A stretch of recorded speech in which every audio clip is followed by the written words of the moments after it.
All right, so I'm going to do chapter 24, problem number 3. It was your homework. And basically what they want to know is if this program where they use computers is better than the teacher taught class.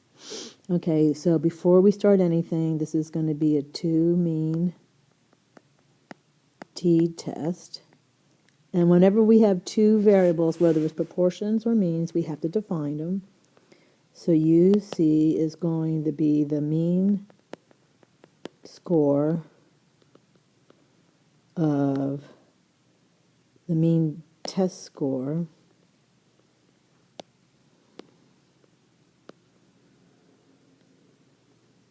of students who were taught with technology or computers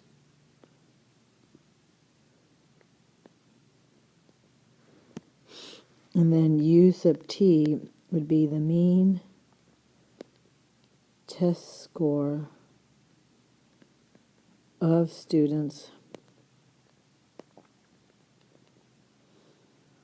who were taught by a teacher.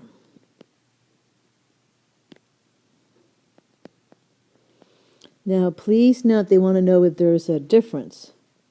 So HO is that mu C is equal to mu T, and HA is going to be mu C doesn't equal to mu T.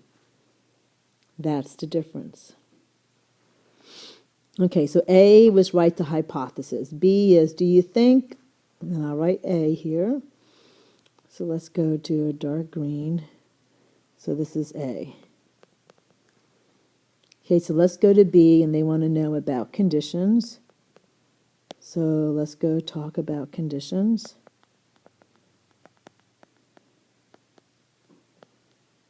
And let's do random. And does it say anything in here about them being chosen randomly?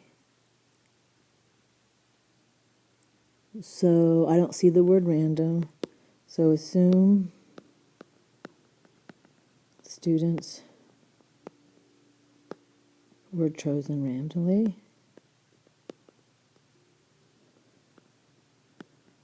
To be placed in each group.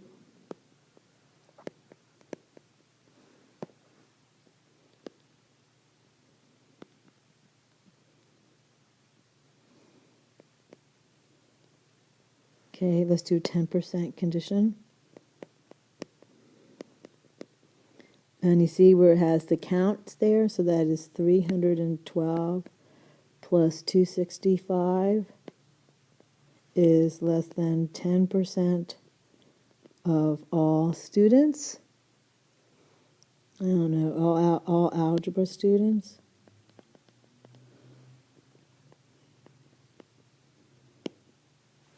Okay, remember when we have two groups, we have to have independent groups,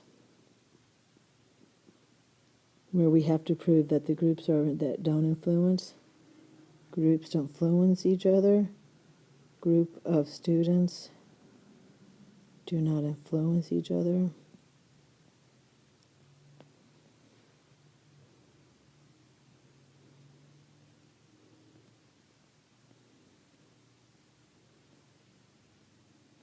Okay, still have one more. And this is where I want to prove that is normal. So I'm just going to write large enough.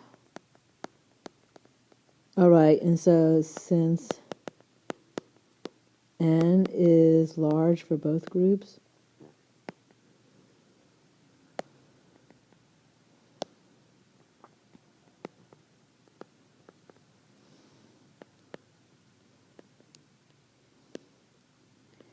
each group has a normal distribution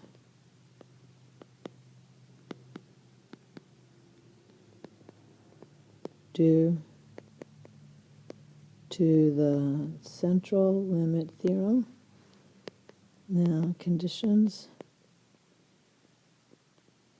for a t distribution, excuse me, have been met.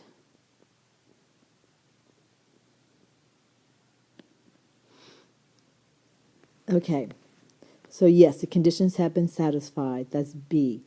Let's look at C and says, is computer output for this hypothesis? Explain what the p-value means. So let's go do C.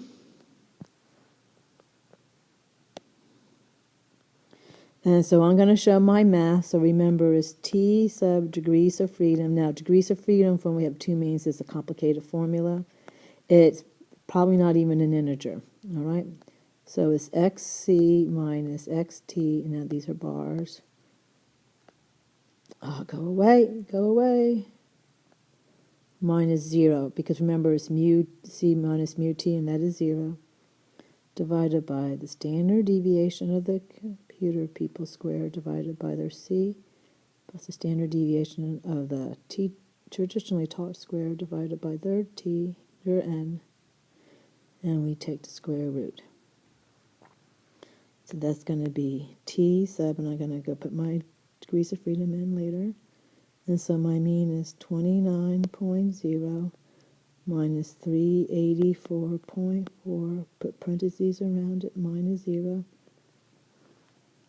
And my standard deviation is 18.8 squared divided by 312 plus 16.2 squared divided by 265, and I take the square root. Okay, so excuse me while I get out my calculator and I do this. This will be a 2-sample t-test. Okay, so what I wrote in blue is what I got from the calculator. Remember that when you do this, we do not pool. Okay, and the book talks about it. We do not pool. Okay, because this is not equal to is 2 times the probability. Because my t-score is negative, I'm going to say t sub 574 is less than negative 6.45. And my p-value is going to be, it is 0. Okay? So let's go do this. So I have 0. We will reject my HO since my p-value of 0 is low. And so if rejected, there is no difference. There is evidence that there is no difference in the test scores.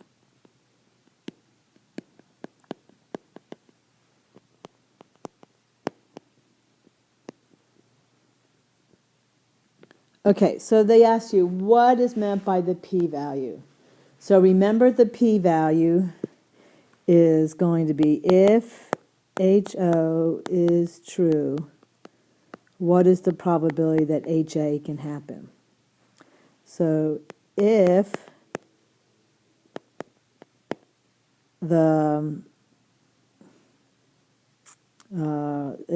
if student scores,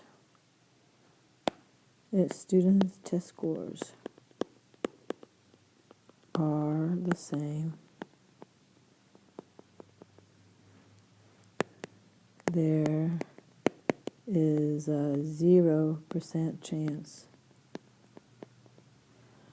of the test scores being different.